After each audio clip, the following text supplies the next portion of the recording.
കുടിക്കാൻ പൈപ്പിലും വെള്ളമില്ല, കുറെ കെറ്റിലും വെള്ളമില്ല. ഒരു 30-40 ദിവസം നിലനിൽക്കുന്ന ഒരു യാത്രയിൽ ഞാൻ 40 ദിവസത്തേക്ക് യാത്ര ചെയ്യാറില്ല. നിന്റെ ഒടുക്കത്തെ തുമ്പലാണെന്ന് നീ മറക്കണ്ട. ചെയ്യാറില്ല. ഞാൻ പരമാവധി ഒരാഴ്ചത്തേക്ക് പോകാറുള്ളൂ. കാരണം എനിക്ക് വേറെ ജോലിയുണ്ട് ഇവിടെ വന്നിട്ട്. ഒരു റീ എൻട്രിക്ക് ശ്രമിക്കുമ്പോ ആരംഭത്തിൽ അപമാനം. പക്ഷെ ഞങ്ങൾ ലേഡീസിന് വലിയ ബാഗ്സ് വരാറുണ്ട് സർ. ഇപ്പൊ ഞാനും ഹസ്ബൻഡും ട്രാവൽ ചെയ്യുമ്പോൾ 3 ബാഗ്സും എന്റെയാണ്. അതുകൊണ്ട് ഇപ്പൊ എന്താ സർ അപ്പൊ ഇത്രയും മിനിമൽ ആയിട്ട് വെറും ക്യാരി ഓൺ ബാഗ്സും ആയിട്ട് പോകുമ്പോൾ? അല്ല, ഞാൻ യാത്ര ചെയ്യുന്ന ലഗേജ് എടുക്കാനല്ല, അതുകൊണ്ടാണ്.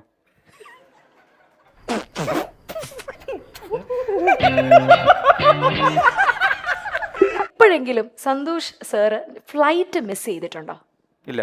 അയ്യോ അങ്ങനെ പറഞ്ഞൂടാ, പിന്നെ ഞാൻ എന്തിനു വന്ന? അബ്രോഡ് ട്രാവൽസ് നടത്തിയ ഒരാൾ ഫ്ലൈറ്റ് മിസ് ചെയ്തിട്ടില്ല. എന്ത് സ്കിമാറ്റിക് ആയിട്ട് സിസ്റ്റമാറ്റിക് ആണ് സാറിന്റെ അത് കാണിക്കുന്നത്. ഒരു ഫ്ലൈറ്റ് പോലും മിസ് അത് ചെയ്തിട്ടില്ല. സാമാന്യ ബോധമുള്ള ഒരാൾക്ക് മിസ് ചെയ്യാറില്ല.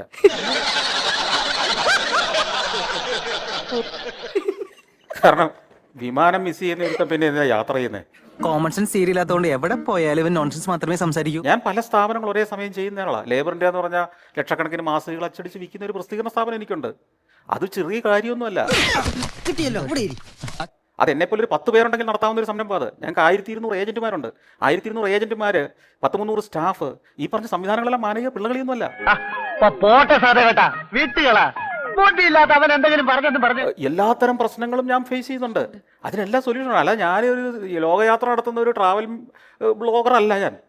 വല്ല കാര്യമുണ്ടോ? എന്തിനാണ് ഇങ്ങനെ ഇല്ലാന്ന് നടക്കുന്നത്? പരിപാടിക്ക് എന്നെ വിളിച്ചിരുത്തി സംസാരിക്കുമ്പോൾ ഉണ്ടാകുന്ന ഒരു പ്രശ്നം, ഞാൻ ഏതോ ഒരു വ്ളോഗ് ചെയ്യുന്ന, ലോകം മുഴുവൻ ഏത് നേരവും തെണ്ടി നടക്കുന്ന ഒരു പണിയില്ലാത്തൊരുത്തനാണ്. അല്ല, എന്ത് തങ്കപ്പെട്ട മനുഷ്യനാടാ ഇവനെ പറ്റി നീ തോന്നിയ ദിവസം പറഞ്ഞത്. എന്റെ അറിവില്ലായ്മ കുറവുണ്ട് അങ്ങനെ പറഞ്ഞു പോയത്.